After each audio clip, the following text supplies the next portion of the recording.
Hello दोस्तों, कैसे हैं आप? आशा करता हूँ आप सब बहुत अच्छे होंगे।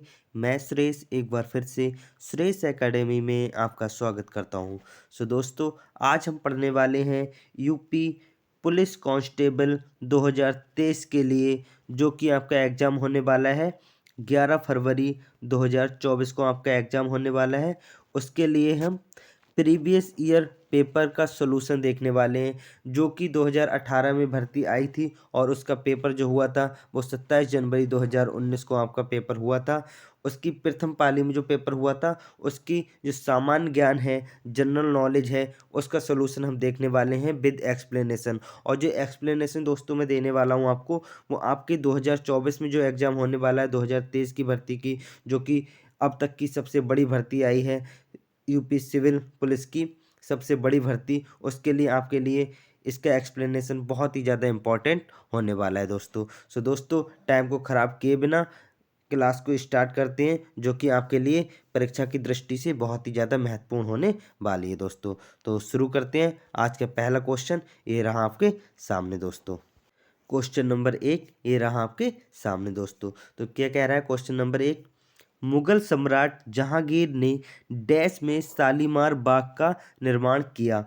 तो जो मुगल सम्राट जहांगीर थे, उन्होंने शालीमार बाग का निर्माण कहाँ कराया था, ये हमसे पूछा गया दोस्तों। दोस्तों, मैं आपको बता दूं, ये जो जहांगीर थे, इन्होंने अपनी पत्नी मेहरुन्निसा की याद में, मेहरुन्निसा के लिए, जिसे हम कहते थे नूरजहां भी कहते थे, उनके लिए शालीमार बाग का निर्माण कराया था। तो वो कहाँ कराया था दोस्तों, मैं आपको बता दूं, इन्होंने अपनी पत्नी मेहरुन्निसा अर्थात नूरजहां के लिए कश्मीर के श्रीनगर में शालीमार बाग का निर्माण कराया था दोस्तों। तो इस क्वेश्चन का जो राइट आंसर हो जाएगा वो हो जाएगा ऑप्शन नंबर डी।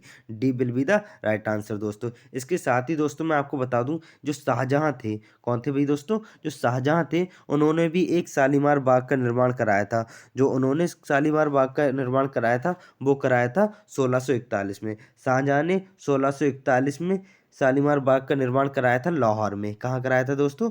लाहौर में इन्होंने शालीमार बाग का निर्माण कराया था दोस्तों। इसके साथ ही दोस्तों, जो जहांगीर ने शालीमार बाग का निर्माण कराया था, वो कहाँ कराया था दोस्तों?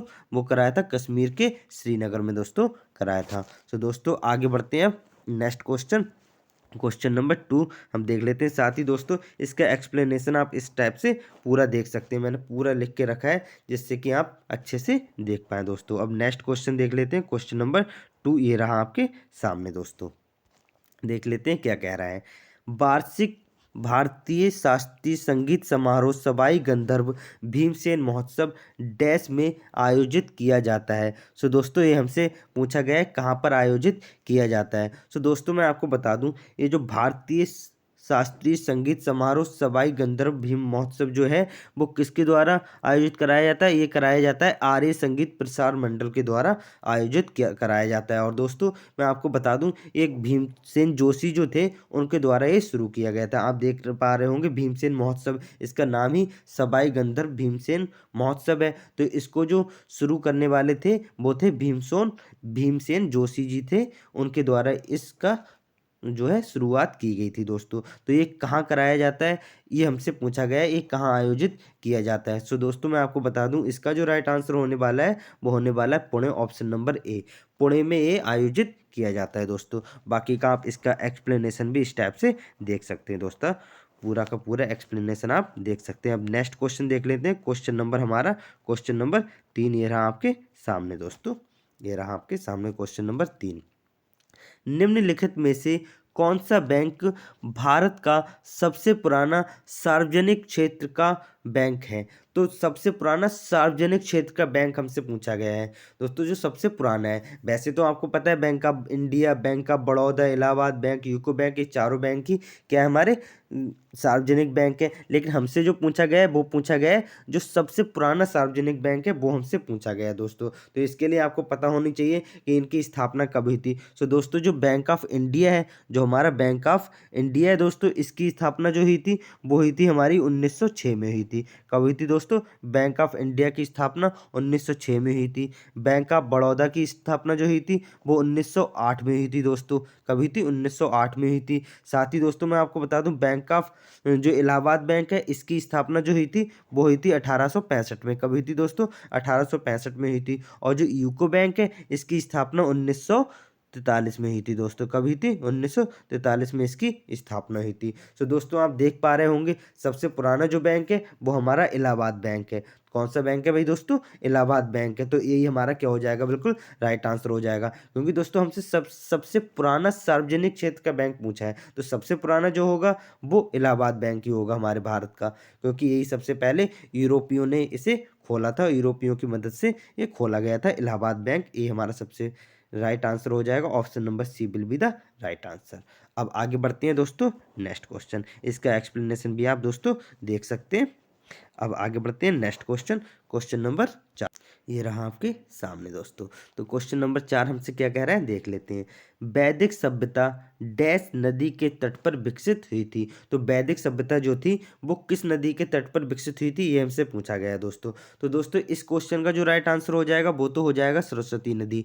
कि भाई वैदिक सभ्यता जो थी वो सरस्वती नदी के किनारे विकसित हुई थी। ऐसे ही आपने सुना होगा हड़प्पा सभ्यता। जो हड़प्पा सभ्यता थी वो रावी नदी के किनारे, हड़प्पा जो शहर था वो रावी नदी के किनारे था, जो कि सिंधु नदी जो थी उसकी एक सहायक नदी थी रावी नदी। तो उसका एक क्या था भाई? उसका एक जो उसी के तट पे कहीं ना कहीं हम कह सकते हैं जो रावी, जो हमारी हड़प्पा सभ्यता थी वो कौन सी थी भाई?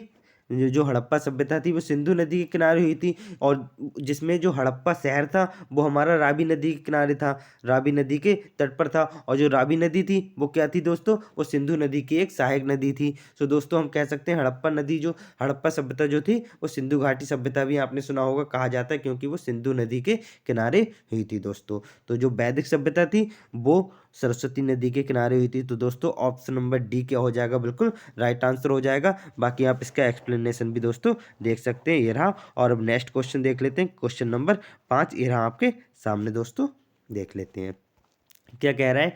जुलाई 1944 में संयुक्त राष्ट्र ब्रेटन वुड्स सम्मेलन में किस अंतर्राष्ट्रीय संगठन की कल्पना की गई थी, ये हमसे पूछा गया है दोस्तों। तो दोस्तों मैं आपको बता दूं 1944 में जो ब्रेटन वुड्स सम्मेलन हुआ था, इसमें क्या हुआ था, एक जो संस्था थी उसके बारे में सोचा गया था। तो वो जो संस्था थी वो कौन सी थी? IMF। कौन सी थी? IMF। इसमें ऑप्शन भी दिया है अंतर्राष्ट्रीय मुद्रा कोष। कौन सा दिया है? अंतर्राष्ट्रीय मुद्रा कोष। तो दोस्तों इसके साथ ही मैं आपको बता दूं, ये जो विश्व व्यापार संगठन है, जो ये जो विश्व व्यापार संगठन है, इसकी स्थापना जो हुई थी वो हुई थी दोस्तों 1995 में।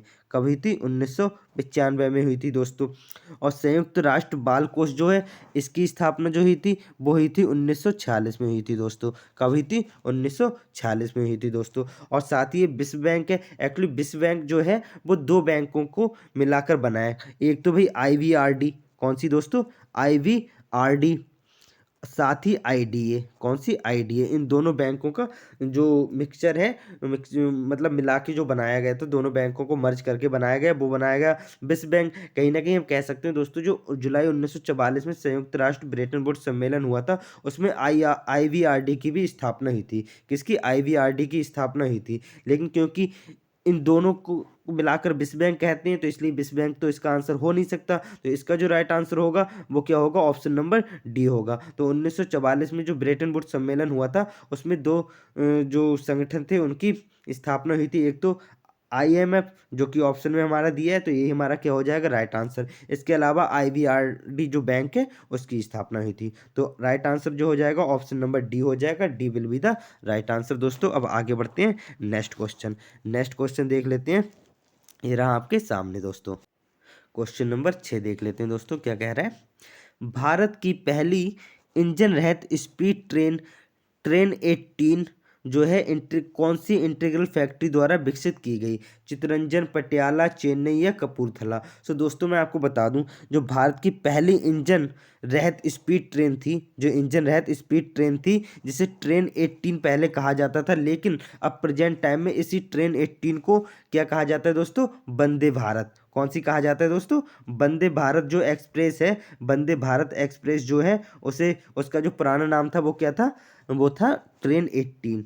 क्या था भाई दोस्तों, ट्रेन 18 वंदे भारत एक्सप्रेस का पुराना नाम था, जो कि चेन्नई, कौन सी भाई दोस्तों, चेन्नई इंटीग्रल फैक्ट्री द्वारा विकसित की गई थी। तो ऑप्शन नंबर सी क्या हो जाएगा दोस्तों, बिल्कुल राइट आंसर हो जाएगा। Option number C will be the right answer. ये चेन्नई इंटीग्रल कोच फैक्ट्री द्वारा विकसित की गई थी ट्रेन 80, जो कि पहली इंजन रहित स्पीड ट्रेन थी, और जो कि जिसका नाम पहले ट्रेन 18 था और अब वंदे भारत ट्रेन कर दिया गया है इसका नाम दोस्तों। सो आगे बढ़ते हैं नेक्स्ट क्वेश्चन। नेक्स्ट क्वेश्चन ये रहा आपके सामने दोस्तों। तो नवंबर 2018 में भारत ने कौन से देश के साथ 500 मिलियन डॉलर के सौदे पर हस्ताक्षर किए, जिसमें स्थानीय स्तर पर 2 गोपनीय युद्धपोतों का निर्माण किया गया। सो दोस्तों मैं आपको बता दूं, ये तो उस समय की करंट का सवाल है, तो इसका हम डायरेक्ट आंसर दे देंगे रूस। रूस के साथ ये हस्ताक्षर किए गए थे दोस्तों। अब आगे बढ़ते हैं नेक्स्ट क्वेश्चन। इसका एक्सप्लेनेशन ये लिखा रखा है, बाकी हम देख सकते हैं। अब नेक्स्ट क्वेश्चन ये रहा आपके सामने, क्वेश्चन नंबर 8। सरदार वल्लभ भाई पटेल राष्ट्रीय पुलिस अकादमी SBP NPA डैश के पास स्थित है। तो ये किसके पास स्थित है, ये हमसे पूछा गया है दोस्तों। सो दोस्तों आपने सुना होगा, जो हमारे IPS होते हैं, IPS होते हैं, उनकी ट्रेनिंग कहाँ होती है दोस्तों, वो होती है हैदराबाद में। कहाँ होती है दोस्तों, हैदराबाद में होती है। और जो हमारे IAS होते हैं, जो IAS होते हैं, उनकी ट्रेनिंग कहाँ होती है भाई, मसूरी में होती है। कहाँ होती है दोस्तों, मसूरी में होती है। मसूरी उत्तराखंड में होती है। तो दोस्तों इससे ही आप अंदाजा लगा सकते हैं, सरदार वल्लभ भाई पटेल राष्ट्रीय पुलिस अकादमी जो पूछा है, तो वो कहाँ है भाई दोस्तों, वो है हमारा हैदराबाद में। तो हैदराबाद हमारा क्या हो जाएगा, बिल्कुल राइट आंसर हो जाएगा। लेकिन अगर हमसे यहीं पे पूछ लेता, क्या अगर हमसे यहीं पे पूछ लेता जो हमारा राष्ट्रीय प्रशासन अकादमी जो है वो कहाँ पर है, तो हम कह देते भाई मसूरी। ठीक है दोस्तों, तो इसका जो राइट आंसर हो जाएगा, क्योंकि हमसे पुलिस अकादमी पूछा है, सरदार वल्लभ भाई पटेल राष्ट्रीय पुलिस अकादमी पूछा है, तो इसका जो राइट आंसर हो जाएगा वो हो जाएगा हैदराबाद। क्या हो जाएगा, हैदराबाद हो जाएगा। ये हैदराबाद के पेंदागुंटा में पाया जाता है, तो जो कि हैदराबाद के पास में है। तो ये हमारा क्या हो जाएगा, बिल्कुल राइट आंसर हो जाएगा। और दोस्तों अगर आपसे पूछ लेता लाल बहादुर शास्त्री कौन सा भी, LBS प्रशासन अकादमी जो हमसे पूछा है, अगर पूछ लिया जाता तो वो कहाँ होता, वो होता मसूरी में दोस्तों। वो कहाँ होता, मसूरी उत्तराखंड में होता। तो मसूरी उत्तराखंड क्या हो जाता, बिल्कुल राइट आंसर हो जाता दोस्तों। क्योंकि आप पुलिस का एग्जाम दे रहे थे, इसलिए आपसे पुलिस वाला पूछ लिया गया, पुलिस अकादमी आपसे पूछ ली गई थी दोस्तों। तो अब आगे बढ़ते हैं नेक्स्ट क्वेश्चन दोस्तों। इसका एक्सप्लेनेशन भी आप इस तरह से देख सकते हैं। अब ये रहा आपका नेक्स्ट क्वेश्चन, क्वेश्चन नंबर 9 ये रहा आपके सामने दोस्तों। नवंबर 2018 में किस भारतीय राज्य की विधानसभा भंग कर दी गई थी। सो दोस्तों ये भी उस समय की करंट का सवाल है, तो इसमें भी हम टाइम नहीं लगाएंगे। इसका जो राइट आंसर हो जाएगा जम्मू कश्मीर हो जाएगा। क्या हो जाएगा, जम्मू कश्मीर हो जाएगा दोस्तों। अब आगे बढ़ते हैं नेक्स्ट क्वेश्चन। नेक्स्ट क्वेश्चन हमारा ये रहा आपके सामने दोस्तों। नेक्स्ट क्वेश्चन देख लेते हैं। महाधमनी डैश के शीर्ष पर शुरू होती है। सो दोस्तों महाधमनी जिसे हम अयोर्टा कहते हैं, क्या कहते हैं दोस्तों, जिसे हम अयोर्टा कहते हैं, वो डैश के शीर्ष पर शुरू होती है। सो दोस्तों मैं आपको बता दूं, जो हमारा हार्ट होता है, जो हमारा क्या होता है, दिल होता है। वैसे तो आप देखते होंगे इस टाइप से आप दिल बनाते हैं, लेकिन रियल में ऐसा नहीं होता है दिल। रियल में दिल ऐसा नहीं होता है। रियल में कैसा होता है दिल भाई, रियल में कुछ इस टाइप से होता है, इस टाइप से होता है कुछ दिल। तो दोस्तों मैं आपको बता दूं, एक छोटी सी बात बता दूं, हमारा जो दिल होता है वो 4 पार्ट में डिवाइड होता है। कितने, 4 पार्ट में डिवाइड होता है। तो इस वाले पोर्शन को हम कहते हैं राइट एट्रियम, और इस पोर्शन को कहते हैं लेफ्ट एट्रियम। नीचे वाले पोर्शन को कहते हैं राइट वेंट्रिकल, और नीचे वाले इस साइड के पोर्शन को कहते हैं लेफ्ट वेंट्रिकल। सो दोस्तों ये 4 पार्ट में डिवाइड होता है। तो दोस्तों हमसे पूछा गया एरोटा। एरोटा जो कि सबसे बड़ी आर्टरी होती है, जो आर्टरी होती है, सबसे बड़ी आर्टरी होती है एरोटा, उसे हम कहते हैं क्या, एरोटा, जो कि यहाँ से निकलती है। कहाँ से निकलती है, अब आप देख पा रहे होंगे, लेफ्ट वेंट्रिकल के सिर से निकलती है। कहाँ से निकलती है दोस्तों, लेफ्ट वेंट्रिकल के सिर से निकल रही है दोस्तों। कहाँ से निकल रही है, लेफ्ट वेंट्रिकल के सिर से यहाँ से दोस्तों निकलती है। और दोस्तों मैं आपको इसके साथ ही बता दूं, हमारी जो आर्टरी होती है, एक तो होती है आर्टरी, और एक हमारी क्या होती है, वेन्स होती हैं। एक हमारी आर्टरी होती है और एक हमारी हार्ट में क्या होती हैं, वेन्स होती हैं। तो जो दोस्तों हमारी जो आर्टरी होती हैं, इसमें क्या पाया जाता है, कैसा ब्लड पाया जाता है, इसमें शुद्ध ब्लड पाया जाता है। कैसा ब्लड पाया जाता है, शुद्ध ब्लड पाया जाता है, ऑक्सीजनेटेड ब्लड पाया जाता है। ए से ऑक्सीजन, आप ऐसे याद कर सकते हैं, ए से आर्टरी, ए से ऑक्सीजन, इस टाइप से आप याद कर सकते हैं। तो आर्टरी में जो होता है वो शुद्ध ब्लड होता है, शुद्ध जो होता है खून होता है वो होता है। और जो वेन होती है इसमें डीऑक्सीजनेटेड ब्लड होता है। कौन सा होता है? डीऑक्सीजनेटेड ब्लड होता है। अशुद्ध जो ब्लड होता है वो पाया जाता है वेन में, आर्टरी में पाया जाता है ऑक्सीजनेटेड ब्लड। इसके साथ ही दोस्तों मैं आपको बता दूं, कुछ एक पल्मोनरी आर्टरी होती है, उसमें क्या होता है? डीऑक्सीजनेटेड होता है, लेकिन वो आप याद मत रखिए, थोड़ा मुश्किल हो जाए। अभी आप इतना याद रखिए, आर्टरी जो होती है उसमें ऑक्सीजनेटेड ब्लड पाया जाता है, वेन जो होती है उसमें डीऑक्सीजनेटेड ब्लड पाया जाता है। और हमारा हार्ट जो होता है 4 भागों में डिवाइड होता है, राइट एट्रियम, लेफ्ट एट्रियम, नीचे वाला जो होता है राइट वेंट्रिकल, और लेफ्ट वाला लेफ्ट वेंट्रिकल। सो दोस्तों जो हमारा आयोर्टा होता है वो लेफ्ट वेंट्रिकल के सिर से निकलता है दोस्तों। तो ऑप्शन नंबर बी क्या हो जाएगा? राइट आंसर हो जाएगा, बाया निलय से हमारा निकलता है दोस्तों। तो ऑप्शन नंबर बी क्या हो जाएगा? बिल्कुल राइट आंसर हो जाएगा। अब आगे बढ़ते हैं नेक्स्ट क्वेश्चन, इसका आप एक्सप्लेनेशन भी दोस्तों देख सकते हैं। अब नेक्स्ट क्वेश्चन, क्वेश्चन नंबर 11 ये रहा आपके सामने दोस्तों। गैल्वेनाइजेशन का मतलब इस्पात को डैश की पतली परत के साथ आवरण करना होता है। तो क्या होता है दोस्तों? तो गैल्वेनाइजेशन दोस्तों एक्चुअली क्या होता है, जो इस्पात होती है, जो स्टील होती है, या हमारा जो लोहा होता है, जो हमारा लोहा होता है, उसको क्या है, जंग से बचाने के लिए हम एक लेप चढ़ा देते हैं। इसको जंग से बचाने के लिए एक लेप चढ़ा देते हैं। तो वो किस चीज़ का लेप चढ़ाया जाता है वो हमसे पूछा गया है दोस्तों। तो जो लेप कराया चढ़ाया जाता है, जो पेंट किया जाता है, जिससे गैल्वेनाइजेशन किया जाता है, वो किसका किया जाता है इस्पात या लोहा पे? तो वो किया जाता है जस्ता अर्थात जिंक, जस्ता अर्थात जिंक का लेप चढ़ाया जाता है दोस्तों। तो इसका जो राइट आंसर हो जाएगा ऑप्शन नंबर बी क्या हो जाएगा? बिल्कुल राइट आंसर हो जाएगा। अब दोस्तों हम क्या करेंगे, आगे बढ़ेंगे, नेक्स्ट क्वेश्चन देखने वाले हैं दोस्तों। नेक्स्ट क्वेश्चन, क्वेश्चन नंबर 12 ये रहा आपके सामने दोस्तों। तो ये क्या कह रहा है? C60 एक अणु है जिसमें डैश के रूप में व्यवस्थित 60 कार्बन परमाणु होते हैं। तो दोस्तों C60 से आपको पता होना चाहिए C60 क्या होता है। अभी C60 जो होता है वो फ्लोरीन होता है। क्या होता है? फ्लोरीन होता है। क्या होता है दोस्तों? फ्लोरीन होता है C60। तो ये जो इसका जो शेप होता है वो किस टाइप का होता है? तो दोस्तों मैं आपको बता दूं, 12-20 से याद रखिए, 12-20 तो मतलब 12 पंचभुज और 20 षटभुज। क्या होता है दोस्तों? 12 पंचभुज और 20 षटभुज। तो ऑप्शन नंबर सी क्या हो जाएगा? बिल्कुल राइट आंसर हो जाए। फ्लोरीन में क्या होते हैं? 12 पंचभुज होते हैं और 20 षटभुज होते हैं। तो 12-20 से ऑप्शन नंबर सी क्या हो जाएगा दोस्तों? बिल्कुल राइट आंसर हो जाएगा। अब हम आगे बढ़ेंगे नेक्स्ट क्वेश्चन दोस्तों। नेक्स्ट क्वेश्चन ये रहा आपके सामने दोस्तों। ये भी इम्पॉर्टेंट क्वेश्चन होता है, इम्पॉर्टेंट क्वेश्चन है आपकी परीक्षा की दृष्टि से दोस्तों। सर्वोत्तम गुणवत्ता वाला कोयला जिसमें 80% से 95% कार्बन होता है वह क्या है? वह कौन सा कोयला है? ये हमसे पूछा गया है दोस्तों। तो दोस्तों मैं आपको बता दूं, जो हमारा कोयला होता है वो 4 प्रकार का कोयला होता है। कितने प्रकार का होता है दोस्तों? 4 प्रकार का होता है। एक होता है एंथ्रेसाइट, एक होता है एंथ्रेसाइट, और दूसरा क्या होता है? बिटुमिनस, दूसरा क्या होता है दोस्तों? बिटुमिनस, और तीसरा क्या होता है? लिग्नाइट, और चौथा क्या होता है दोस्तों? हमारा पीट, पीट कोयला होता है। तो आप इससे क्रम से याद रख सकते हैं, इस टाइप से घटता क्रम में ABLP। क्या दोस्तों? ABLP से आप याद रख सकते हैं, जो एंथ्रेसाइट, ए फॉर एंथ्रेसाइट। सो दोस्तों ए सबसे पहले आता है, तो भाई ए सबसे अच्छा होगा। ए सबसे अच्छा होगा मतलब एंथ्रेसाइट सबसे अच्छा होगा, मतलब एंथ्रेसाइट में सबसे ज़्यादा कोयला 80 से 95% पाया जाता है दोस्तों। तो इसका जो राइट आंसर हो जाएगा वो तो हो जाएगा option number D, anthracite. Anthracite क्या हो जाएगा? बिल्कुल राइट आंसर हो जाएगा। इसके साथ दूसरा अगर हमसे पूछ ले, दूसरा जो अच्छा कोयला होता है सर्वोत्तम क्वालिटी का, वो होता है हमारा बिटुमिनस। क्या होता है दोस्तों? बिटुमिनस। और तीसरा जो होता है वो होता है लिग्नाइट, और चौथा जो होता है वो पीट होता है। तो लेकिन हमसे सर्वोत्तम क्वालिटी का पूछा गया, तो ऑप्शन नंबर डी क्या हो जाएगा दोस्तों? बिल्कुल राइट आंसर हो जाएगा। Option number D will be the right answer. Anthracite क्या होता है? सबसे अच्छा होता है। ABLP से आप इसे याद कर सकते हैं दोस्तों। तो अब आगे बढ़ेंगे नेक्स्ट क्वेश्चन, ये रहा इसका एक्सप्लेनेशन, बाकी देख लेते हैं। अब नेक्स्ट क्वेश्चन, क्वेश्चन नंबर 14 ये रहा आपके सामने दोस्तों। क्वेश्चन नंबर 14 अब हम देख लेते हैं। डैश को छोड़कर निम्नलिखित सभी संघनन बहुलक हैं।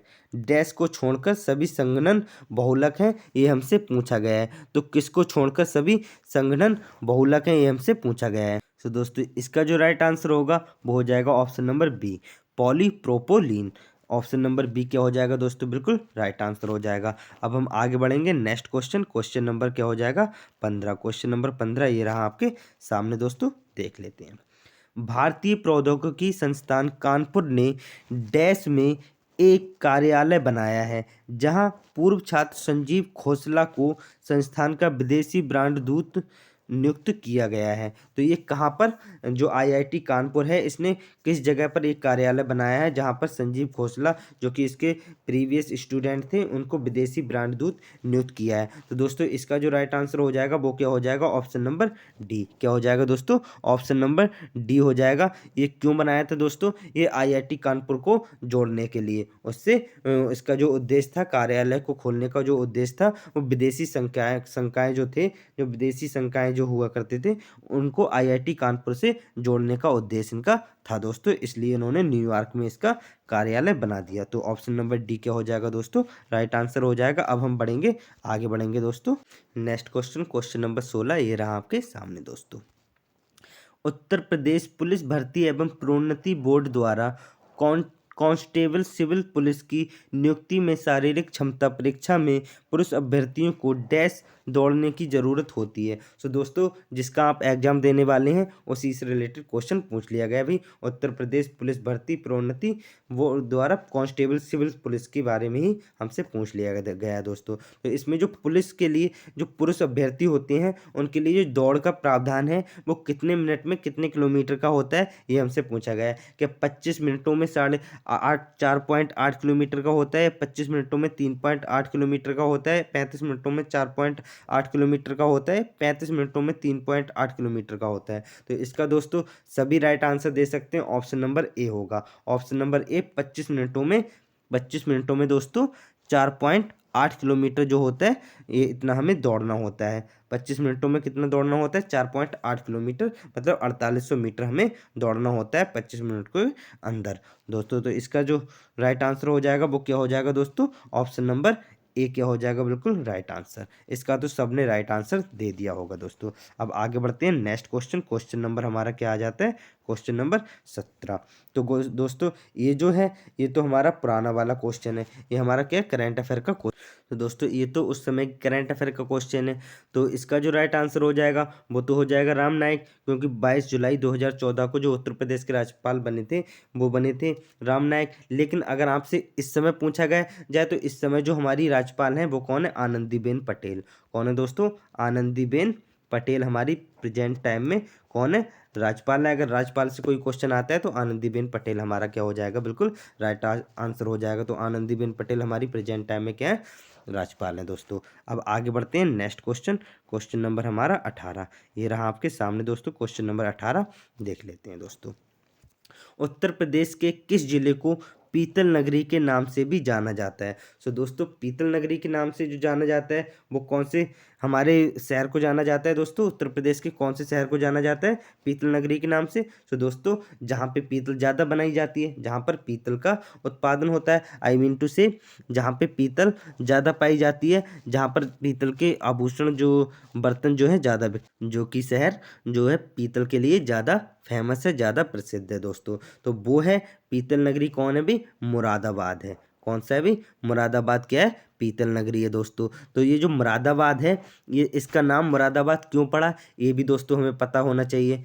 दोस्तों क्या होना चाहिए, मुरादाबाद का नाम मुरादाबाद क्यों पड़ा ये भी हमें पता होना चाहिए। ये भी कभी कभी क्वेश्चन एग्जामिनर पूछ लेता है। सो दोस्तों सन 1600 ईस्वी में, सन 1600 ईस्वी में क्या हुआ था दोस्तों, जो शाहजहाँ के पुत्र थे मुराद, उनके नाम पर ये इसका नाम मुरादाबाद पड़ गया था दोस्तों। क्या पड़ गया था, मुरादाबाद इसका नाम पड़ गया था। मुरादाबाद की स्थापना जो हुई थी वो 1600 ईस्वी में हुई थी, मुगल सम्राट शाहजहाँ के पुत्र मुराद द्वारा की गई थी। इसकी स्थापना किसके द्वारा की गई थी, जो शाहजहाँ थे उनके पुत्र मुराद जो थे उनके द्वारा इसकी स्थापना की गई थी, मुरादाबाद की स्थापना। तो ऑप्शन नंबर डी क्या हो जाएगा इस क्वेश्चन का, पीतल नगरी जिसे कहते हैं वो कहते हैं मुरादाबाद को, क्योंकि ये पीतल के काम के लिए ज़्यादा प्रसिद्ध है। यहाँ पर जो पीतल के बर्तन हैं और ट्रॉफियाँ जो हैं विदेशों में निर्यात की जाती हैं। तो दोस्तों ऑप्शन नंबर डी क्या हो जाएगा, बिल्कुल राइट आंसर हो जाएगा। अब हम आगे बढ़ेंगे नेक्स्ट क्वेश्चन, नेक्स्ट क्वेश्चन ये रहा आपके सामने दोस्तों।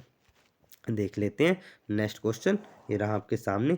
1658 ईस्वी में बहादुरपुर के युद्ध में शाहजहां के दूसरे बेटे शाह शुजा को शाहजहां के पोते डैश ने हराया था। तो दोस्तों बहादुरपुर का युद्ध जो हुआ था वो 1658 ईस्वी में हुआ था, ये बात हमें पता होनी चाहिए। और शाहजहां के दूसरे बेटे जो थे शाह शुजा थे, और शाहजहां के जो पोते थे उनके बीच हुआ था। तो जो उस समय का जो सिंहासन था उसको एक दूसरे से छीनने के लिए ये मतलब युद्ध हुआ था, एक दूसरे मतलब उत्तराधिकारी चुनने के लिए ये लड़ाई की गई थी। तो ये बहादुरपुर का युद्ध जिसे कहा जाता है। तो ये तो भाई किस शाह शुजा और किसके बीच हुई थी? सुलेमान सिकोह के बीच हुई थी। तो जो शाहजहां के पोते थे वो सुलेमान सिकोह थे, तो इनके साथ युद्ध हुआ था। ऑप्शन नंबर बी क्या हो जाएगा दोस्तों? बिल्कुल राइट आंसर हो जाएगा इस क्वेश्चन का। अब हम क्या करेंगे दोस्तों, आगे बढ़ेंगे next question. Question number 20। Question number 20 ये रहा आपके सामने दोस्तों। क्या कह रहा है? फिरोजाबाद में 200 वर्षों से भी अधिक समय से डैश का उत्पादन किया जा रहा है। तो 200 वर्षों से अधिक समय से भी डैश का उत्पादन किया जा रहा है चिकनकारी का। तो दोस्तों मैं आपको बता दूं, ये कांच की चूड़ियों का, पीतल के ताले का, या जरदोरी का। तो दोस्तों अभी आपने देखा था पीतल के काम के लिए कौन सा शहर प्रसिद्ध है? मुरादाबाद। तो मुरादाबाद तो ये तो ऑप्शन हो नहीं सकता इसका, क्योंकि पीतल नगरी कौन सी कहलाती है भाई? मुरादाबाद कहलाती है। जो फिरोजाबाद है आपने सुना होगा, ये चूड़ियों के लिए ज़्यादा फेमस है। जो कांच की चूड़ियाँ हैं वो वहाँ पर ज़्यादा बनाई जाती हैं। तो कहीं ना कहीं हम कह सकते हैं 200 वर्षों से अधिक समय से कांच की चूड़ियों का काम यहाँ पर होता है। कांच की चूड़ियों का उत्पादन 200 वर्षों से पहले से भी होता है दोस्तों। तो ऑप्शन नंबर क्या बी हो जाएगा बिल्कुल राइट आंसर। फिरोजाबाद किसके लिए प्रसिद्ध है दोस्तों? कांच की चूड़ियों के लिए। तो ऑप्शन नंबर बी क्या हो जाएगा? बिल्कुल राइट आंसर हो जाएगा दोस्तों। अब हम आगे बढ़ेंगे, नेक्स्ट क्वेश्चन देखेंगे, इसका एक्सप्लेनेशन भी दोस्तों आप देख सकते हैं। अब ये रहा आपके सामने नेक्स्ट क्वेश्चन। Question number 21। कौन सा कथक घराना उस नृत्य शैली के आध्यात्मिक पहलुओं पर अधिक ध्यान देता है? तो कौन सा कथक घराना दोस्तों नृत्य शैली के आध्यात्मिक पहलुओं पर अधिक ध्यान देता है? वो है हमारा कौन सा भी? बनारस घराना। कौन सा दोस्तों? बनारस घराना इस पे ज़्यादा ध्यान देता है। जिसका मुख्यतः जो नृत्य है वो कौन सा है? नटबरी। कौन सा दोस्तों? नटबरी नृत्य के रूप में भी जाना जाता है, जिसमें भगवान कृष्ण की लीलाओं की कथा पर नृत्य का अभिनय किया जाता है। जो भगवान श्री कृष्ण है उसकी उनकी जो लीलाएं हैं उस पर नृत्य किया जाता है, उसका अभिनय किया जाता है दोस्तों। तो इसका जो राइट आंसर हो जाएगा ऑप्शन नंबर बी क्या हो जाएगा? बिल्कुल राइट आंसर हो जाएगा। अब आगे बढ़ेंगे हम नेक्स्ट क्वेश्चन। क्वेश्चन नंबर 22 क्या है आपके सामने दोस्तों? हिंदू पौराणिक कथाओं के अनुसार महाकाव्य रामायण में भगवान श्री राम अयोध्या के शासक थे, जो डैश की राजधानी थी। जो कि किसकी राजधानी थी? सो दोस्तों आपको पता होगा जो महाजनपद थे, जो हमारे 16 महाजनपद थे, जो हमारे 16 महाजनपद थे, उनमें से एक महाजनपद जो था वो कौन सा था दोस्तों? एक महाजनपद जो था वो कोसल था। कौन सा था दोस्तों? कोसल था। जिसकी राजधानी क्या थी दोस्तों? अयोध्या थी। जिसकी राजधानी अयोध्या थी। और वहाँ के जो शासक थे, जो वहाँ के राजा थे, वो कौन थे? भगवान श्री राम। भगवान श्री राम उसके वहाँ के राजा थे। तो दोस्तों इसका जो राइट आंसर हो जाएगा वो क्या हो जाएगा? ऑप्शन नंबर डी हो जाएगा। जैसा कि अभी मैंने आपको बताया 16 महाजनपदों में से एक महाजनपद कौशल था, जिसकी राजधानी अयोध्या थी। और भाई हमसे पूछा है अयोध्या किसकी राजधानी थी? कौशल की राजधानी थी। तो ऑप्शन नंबर डी क्या हो जाएगा दोस्तों? बिल्कुल राइट आंसर हो जाएगा। और दोस्तों इसके साथ ही दोस्तों मैं बता दूं, ये जो हस्तिनापुर दिया गया है, ये जो हस्तिनापुर दिया गया है, ये मेरठ के पास पाया जाता है। मेरठ में पाया जाता है, जो कि यूपी में ही आता है दोस्तों। तो यहाँ पे कौन थे? ये किसकी राजधानी थी दोस्तों? ये हमारे प्राचीन काल में जो कौरव थे, जो कौरव थे, आपने सुना होगा महाभारत का युद्ध कौरव और पांडवों की राजधानी थी, जो कि कौरवों और पांडवों के बीच ही थी, जिसमें पांडव जो थे विजयी हुए थे। दोस्तों पांडव क्या हुए थे? विजय हुए थे। उनकी राजधानी थी हस्तिनापुर दोस्तों, हस्तिनापुर मेरठ दोस्तों। अब आगे बढ़ते हैं नेक्स्ट क्वेश्चन। क्वेश्चन नंबर हमारा ये रहा आपके सामने। क्वेश्चन नंबर 23 ये रहा आपके सामने दोस्तों। देख लेते हैं क्या कह रहा है। किस भारतीय ने अर्थशास्त्र में नोबेल मेमोरियल पुरस्कार जीता है? अर्थशास्त्र में नोबेल मेमोरियल पुरस्कार जो जीता है वो हमारे जीता है अमर्त्य सेन ने। किसने जीता है दोस्तों? अमर्त्य सेन ने जीता है, जो कि 1998 में जीता है दोस्तों। कब जीता है? 1998 में जीता है दोस्तों।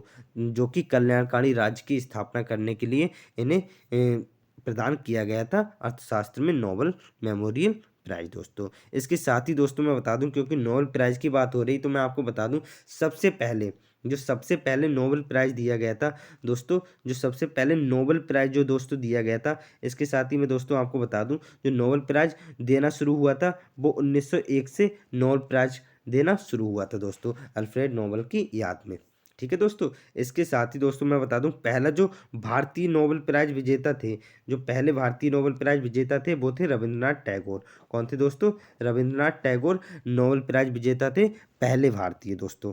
ठीक है दोस्तों, जिन्हें कि लिटरेचर अर्थात साहित्य में दिया गया था। क्योंकि अब यहाँ पे नोबेल मेमोरियल पुरस्कार की बात हो रही है, क्योंकि यहाँ पे दोस्तों नोबेल मेमोरियल पुरस्कार की बात हो रही है, तो इसके बारे में इसका जो राइट आंसर हो जाएगा वो तो हो जाएगा अमर्त्य सेन। वो क्या हो जाएगा दोस्तों? अमर्त्य सेन हो जाएगा। इसके साथ ही दोस्तों सीवी रमन जो है, इन्हें 1930 में मिला था। इन्हें कब मिला था दोस्तों? 1930 में मिला था दोस्तों। और 2014 में किसे मिला था भाई? कैलाश सत्यार्थी जी को मिला था। और हरगोविंद खुराना जो है, इन्हें कब मिला था दोस्तों? इन्हें 1968 में मिला था। कब मिला था दोस्तों? 1968 में हरगोविंद खुराना जी को मिला था। अमर्त्य सेन को 1998 में मिला था। और दोस्तों सीवी रमन को, क्योंकि अर्थशास्त्र की बात हो रही, तो इसका जो राइट आंसर हो जाएगा ऑप्शन नंबर बी हो जाएगा। सीवी रमन को फिजिक्स में मिला था 1930 में। कैलाश सत्यार्थी को कब मिला था दोस्तों? कैलाश सत्यार्थी को जो मिला था वो 2014 में मिला था। कब मिला था? 2014 में मिला था। शांति के क्षेत्र में पीस प्राइज जो मिला था, पीस नोबेल प्राइज जो मिला था, वो कैलाश सत्यार्थी को मिला था 2014 में। लेकिन इसका जो राइट आंसर हो जाएगा ऑप्शन नंबर बी हो जाएगा। और सबसे पहले जो मिला था वो रविंद्रनाथ टैगोर को मिला था। किसे मिला था? रविंद्रनाथ टैगोर को मिला था। पहले भारतीय पाने वाले थे दोस्तों। और शांति में सबसे पहला जो अगर हमसे पूछा जाए तो मदर टेरेसा हो जाएंगी। कौन हो जाएंगी? मदर टेरेसा हो जाएंगी दोस्तों। अब आगे बढ़ते हैं नेक्स्ट क्वेश्चन नंबर हमारा नेक्स्ट देख लेते हैं। क्वेश्चन नंबर 24 ये रहा आपके सामने दोस्तों। भारतीय मुक्केबाज MC मैरी कॉम द्वारा लिखित आत्मकथा का शीर्षक क्या है? तो इनका जो आत्मकथा वाला शीर्षक था, एक तो एक्चुअली उस समय करंट अफेयर का क्वेश्चन, तो ऑप्शन नंबर बी हम डायरेक्ट लगा देंगे, अनब्रेकेबल। कौन सा दोस्तों? अनब्रेकेबल क्या हो जाएगा? इसका बिल्कुल राइट आंसर हो जाएगा। अब हम बढ़ेंगे आगे नेक्स्ट क्वेश्चन नंबर हमारा जो होगा क्वेश्चन नंबर जो होगा 25 हो जाएगा हमारे सामने। ये रहा आपके सामने दोस्तों। 65वीं राष्ट्रीय फिल्म पुरस्कारों में किस फिल्म ने सर्वश्रेष्ठ लोकप्रिय फिल्म पुरस्कार जीता? तो दोस्तों ये भी उस समय की करंट का क्वेश्चन है, तो ये जो हो जाएगा option number A, Baahubali 2 the conclusion. ये जो हमारा हो जाएगा बिल्कुल राइट आंसर हो जाएगा। हम इसमें समय बर्बाद नहीं करेंगे। अब नेक्स्ट क्वेश्चन देखेंगे। नेक्स्ट क्वेश्चन नंबर 26, ये भी हमारा उस समय की करंट का क्वेश्चन है। इसका भी हम डायरेक्ट को आंसर दे देंगे क्वेश्चन पढ़ने के बाद। अर्थशास्त्र विज्ञान के लिए वर्ष 2018 का नोबेल पुरस्कार विलियम डी नॉर्डहॉस और पॉल एम रोमर को दिया गया। ये दोनों डैश के निवासी थे। ये संयुक्त राज्य अमेरिका के निवासी थे दोस्तों। किसके निवासी थे? संयुक्त राज्य अमेरिका अर्थात USA के ये निवासी थे। लेकिन दोस्तों अगर आपसे पूछ लिया जाए 2023 में जो अर्थशास्त्र में नोबेल प्राइज मिला है, तो वो आप गोल्ड से, मैंने आपको एक ट्रिक बताई है, गोल्ड को मिला है। किसको मिला है? गोल्ड को मिला है ये अर्थशास्त्र का नोबेल प्राइज। जैसे कि मैंने आपको बताया, इकोनॉमी किससे संबंधित होती है? पैसों से। और जो पैसे होते हैं मतलब सोना चांदी से संबंधित होती है, तो गोल्ड से आप याद रख सकते हैं। गोल्ड को मिला है इकोनॉमिक का जो है नोबेल प्राइज दोस्तों 2023 का। अब आगे बढ़ते हैं नेक्स्ट क्वेश्चन नंबर दोस्तों नेक्स्ट देख लेते हैं। क्वेश्चन नंबर 27 ये रहा आपके सामने दोस्तों, देख लेते हैं। क्वेश्चन नंबर 27 क्या कह रहा है, देख लेते हैं दोस्तों। डैश निजी और संवेदनशील जानकारी जैसे कि क्रेडिट कार्ड, व्यक्तिगत पहचान और खाता उपयोगकर्ता का नाम, पासवर्ड प्राप्त करने का धोखाधड़ी वाला कार्य है। तो मेलवेयर जो है दोस्तों, जो मेलवेयर होता है वो एक क्या होता है? जो हमारा मेलवेयर होता है वो एक कंप्यूटर सॉफ्टवेयर होता है। हैकिंग का एक कंप्यूटर सॉफ्टवेयर होता है, तो ये तो हमारा आंसर हो नहीं सकता। ट्रोजन जो होता है वो दोस्तों एक कंप्यूटर वायरस होता है। ट्रोजन क्या होता है? एक कंप्यूटर वायरस होता है। लेकिन जो दोस्तों निजी और संवेदनशील जानकारी जैसे कि क्रेडिट कार्ड नंबर, व्यक्तिगत पहचान और खाता उपयोगकर्ता नाम तथा पासवर्ड प्राप्त करने का धोखाधड़ी वाला कार्य है, उसे हम क्या कहते हैं दोस्तों? फिशिंग कहते हैं। क्या कहते हैं दोस्तों? फिशिंग। क्या कहते हैं दोस्तों? फिशिंग कहते हैं। तो फिशिंग इसका क्या हो जाएगा? बिल्कुल राइट आंसर हो जाएगा दोस्तों। अब हम क्या बढ़ेंगे? आगे बढ़ेंगे नेक्स्ट क्वेश्चन नंबर 28 ये रहा आपके सामने दोस्तों, देख लेते हैं। क्वेश्चन नंबर 28 आपके सामने। चित्रकूट जलप्रपात भारत के किस राज्य में स्थित है? भारत के किस राज्य में स्थित है चित्रकूट जलप्रपात? सो दोस्तों चित्रकूट जो जलप्रपात है वो किस नदी पे, ये भी आपको पता होना चाहिए। तो दोस्तों मैं आपको बता दूं, ये है इंद्रावती नदी पर। कौन सी नदी पर होता है भाई? इंद्रावती नदी पर ये चित्रकूट जलप्रपात है, जो कि 90 फीट ऊंचाई है, जिसकी जिसकी ऊंचाई कितनी है? 90 फीट जिसकी ऊंचाई है दोस्तों, इंद्रावती नदी पर है। और दोस्तों मैं इसको बता दूं, जब इंद्रावती नदी पर है तो आपको पता है इंद्रावती नदी कहाँ बहती है दोस्तों? वो बहती है छत्तीसगढ़ में। तो छत्तीसगढ़ क्या हो जाएगा दोस्तों? इस क्वेश्चन का बिल्कुल राइट आंसर हो जाएगा। Chhattisgarh will be the right answer. अब दोस्तों हम आगे बढ़ेंगे नेक्स्ट क्वेश्चन। नेक्स्ट क्वेश्चन जो है वो है, ये रहा आपके सामने दोस्तों। Next question, question number 29।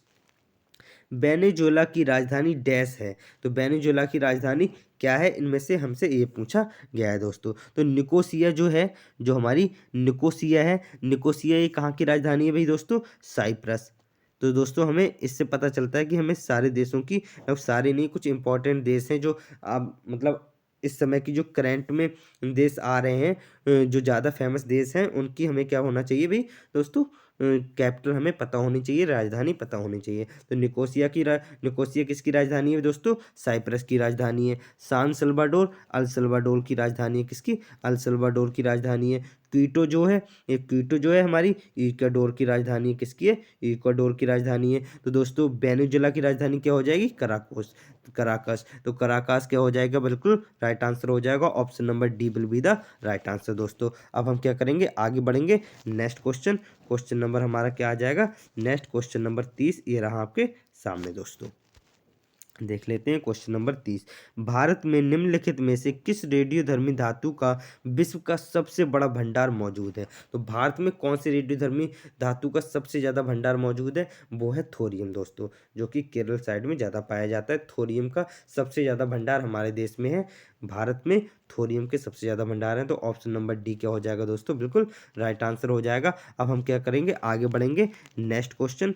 Question number हमारा 31 ये रहा आपके सामने दोस्तों।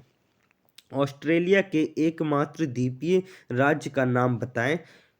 जो एकमात्र द्वीपीय राज्य है ऑस्ट्रेलिया का, वो हमसे पूछा गया है दोस्तों। सो दोस्तों जैसा कि आपको पता होगा, अगर नहीं पता है तो मैं आपको बता दूं, ये जो कैप्री है, ये जो कैप्री है इटली का एक द्वीप है। क्या है भाई दोस्तों? इटली का एक द्वीप है। ठीक है, इटली का एक द्वीप है कैप्री। और इवीसा जो है दोस्तों, जो इवीसा है ये स्पेन का एक द्वीप है। क्या है दोस्तों? स्पेन का एक द्वीप है। और जो रोइस है, ये जो रोइस है दोस्तों, ये कहाँ का एक द्वीप है? ये जो रोइस है ये ग्रीस का एक द्वीप है। कहाँ का दोस्तों? ग्रीस का एक द्वीप है। तो दोस्तों एक ही हमारा बचा टेजमोनिया। टेजमोनिया इसको हम दोस्तों तस्मानिया भी कहते हैं। क्या कहते हैं दोस्तों? तस्मानिया भी कहते हैं। यही हमारा एकमात्र ऑस्ट्रेलिया का द्वीपीय राज्य है दोस्तों। तो टेजमोनिया या Tasmania will be the right answer. Option number C क्या हो जाएगा? बिल्कुल दोस्तों राइट आंसर हो जाएगा। अब आगे बढ़ेंगे नेक्स्ट क्वेश्चन। क्वेश्चन नंबर 32 ये रहा आपके सामने दोस्तों। देख लेते हैं इसको भी। निम्नलिखित में से कौन सा शहर गोदावरी नदी के किनारे स्थित नहीं है? गोदावरी नदी के किनारे स्थित नहीं है, वो हमसे पूछा गया है कौन सा शहर नहीं है। सो दोस्तों मैं आपको बता दूं, गोदावरी नदी के किनारे जो शहर है वो हमारा नासिक भी है, और हमारा नांदेड़ भी है, और हमारा निजामाबाद भी है। तो जो नहीं है इसके किनारे वो हमारा कौन सा है? नवसारी। तो नवसारी क्या हो जाएगा? बिल्कुल राइट आंसर हो जाएगा। नवसारी किस नदी के किनारे दोस्तों? ये है पूर्णा नदी के किनारे। कौन सी दोस्तों? पूर्णा नदी के किनारे ये शहर है नवसारी, जो कि गुजरात में पाया जाता है। पूर्णा नदी के किनारे पाया जाता है। और गोदावरी नदी के किनारे नासिक, नांदेड़ और निजामाबाद ये तीनों आ जाते हैं। तो ऑप्शन नंबर बी क्या हो जाएगा दोस्तों? बिल्कुल राइट आंसर हो जाएगा। अब हम आगे बढ़ेंगे नेक्स्ट क्वेश्चन। नेक्स्ट क्वेश्चन ये रहा, बहुत ही अच्छा क्वेश्चन है। नीलम संजीव रेड्डी से बहुत ज़्यादा क्वेश्चन बनते रहते हैं दोस्तों, क्योंकि दोस्तों इनमें कुछ खासियत थी। तो पहले क्वेश्चन पढ़ लेते हैं। नीलम संजीव रेड्डी के कार्यकाल के बाद भारत के राष्ट्रपति कौन बने?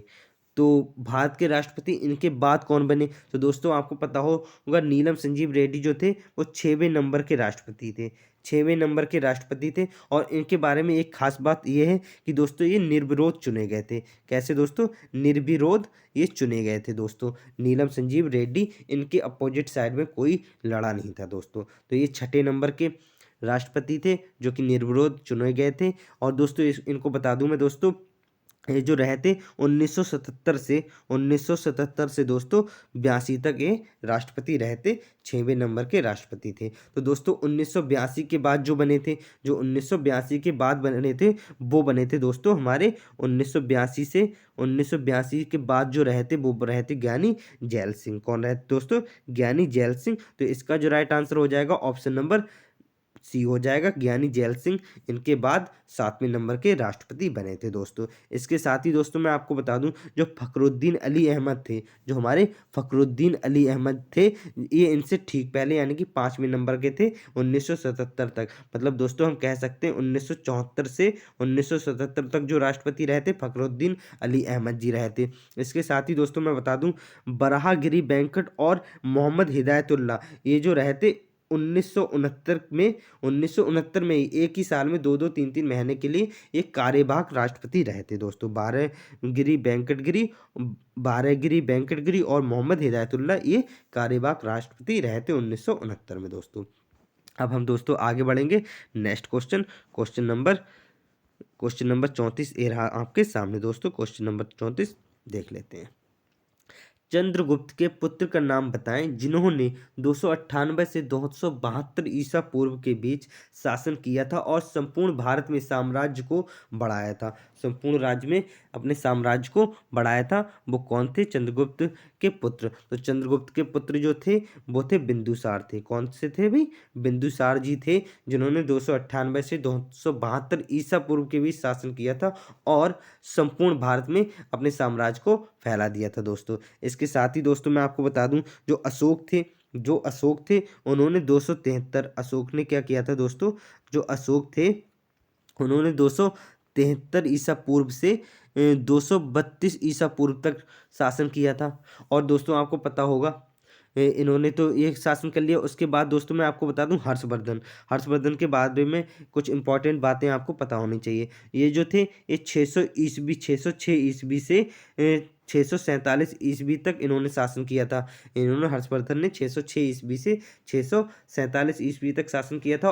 और इन्हीं के शासनकाल में क्या हुआ था दोस्तों?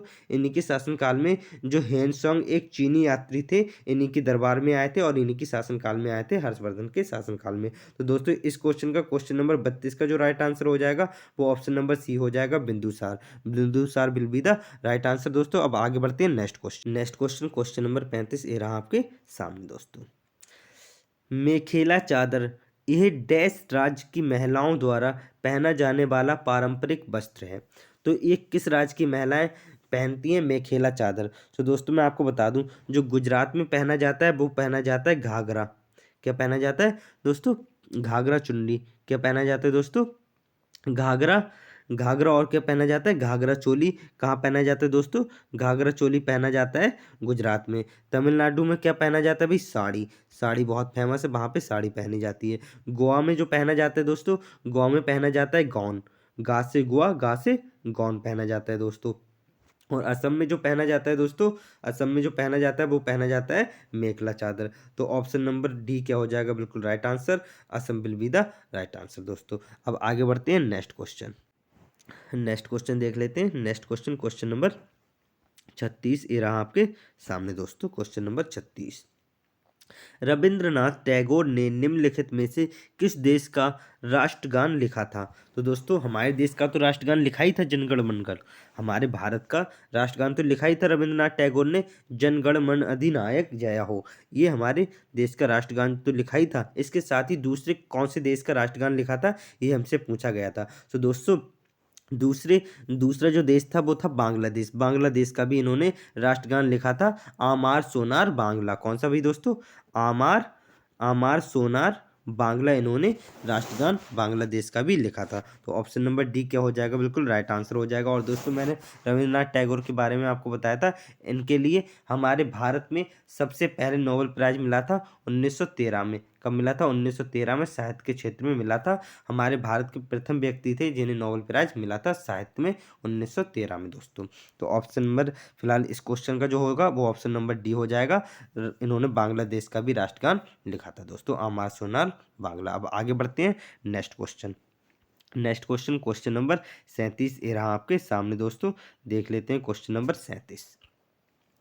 वर्गीज कुरियन को डैश द्वारा राष्ट्रीय डेयरी विकास बोर्ड एनडीडीबी के अध्यक्ष के रूप में नियुक्त किया गया था? ये किसके द्वारा नियुक्त किया गया था, ये हमसे पूछा गया। तो दोस्तों आपको वर्गीज कुरियन का नाम देख के ही समझ आ गया होगा ये हमारे कौन थे, ये हमारे देश के भारत के श्वेत क्रांति के जनक हैं। ये कौन है दोस्तों? श्वेत क्रांति के जनक कहा जाता है इन्हें। श्वेत क्रांति का क्या कहा जाता है दोस्तों? जनक कहा जाता है। किसे कहा जाता है? वर्गीज कुरियन को। तो इन्हें राष्ट्रीय डेयरी विकास बोर्ड एनडीडीबी के अध्यक्ष के रूप में किसने नियुक्त किया था? वो किया था लाल बहादुर शास्त्री जी ने। किसने? लाल बहादुर शास्त्री जी ने, जो कि उस समय के क्या थे? प्रधानमंत्री जी थे। इन्होंने इन्हें एनडीडीबी के अध्यक्ष के रूप में नियुक्त किया था वर्गीज कुरियन, जो कि श्वेत क्रांति के जनक कहे जाते हैं भारत के दोस्तों। सो दोस्तों अब हम आगे बढ़ते हैं नेक्स्ट क्वेश्चन नंबर हमारा 38, जो कि आज का आखिरी क्वेश्चन होने वाला है। क्योंकि दोस्तों आपको पता है जो सामान्य ज्ञान के अर्थात जीके के आपके क्वेश्चन आते हैं, जो जीके के क्वेश्चन आपके आते हैं पुलिस में, यूपी कांस्टेबल में, वो कितने आते हैं? 38 ही आते हैं। तो ये 38 नंबर का क्वेश्चन है, ये भी हम देख लेते हैं। वर्तमान में भारतीय संविधान के कितने भाग हैं? वर्तमान में जो भारतीय संविधान के जो भाग हैं वो कितने हैं, ये हमसे पूछा गया है दोस्तों। तो जैसा कि आपको पता है दोस्तों, क्या पता है दोस्तों, जो हमारा मूल संविधान था उसमें कितने भाग थे? जो हमारा मूल संविधान था उसमें जो हमारे भाग थे वो हमारे कितने थे? 22 भाग थे दोस्तों। कितने थे? 22 भाग थे। और 395 क्या थे? अनुच्छेद थे। इसके साथ ही 8 क्या थी? अनुसूचियां थी। अब प्रेजेंट टाइम में दोस्तों क्या है? प्रेजेंट टाइम में 25 क्या है? भाग हैं दोस्तों। और हमारी 12 अनुसूचियां हो गई हैं। तो इस क्वेश्चन का जो राइट आंसर हो जाएगा वो क्या हो जाएगा? ऑप्शन नंबर सी, 25 क्या हो गए हैं? हमारे भाग हो गए हैं। और 12 क्या हो गई? अनुसूचियां हो गई। तो ऑप्शन नंबर सी क्या हो जाएगा दोस्तों? बिल्कुल राइट आंसर हो जाएगा। सो दोस्तों अगर आपको क्लास अच्छी लगी है तो क्लास को लाइक करेंगे, क्लास को क्या करेंगे? लाइक करेंगे, अपने दोस्तों के साथ शेयर जरूर करेंगे। और अगर आप चैनल पे नए हैं दोस्तों तो चैनल को सब्सक्राइब जरूर कर लेंगे, क्योंकि अगर आप चैनल को सब्सक्राइब कर लेंगे तो हमारी लेटेस्ट वीडियो आपको तुरंत मिल जाएगी, जिससे कि आप अपनी तैयारी को और आसान बना सकें दोस्तों। So thank you for watching.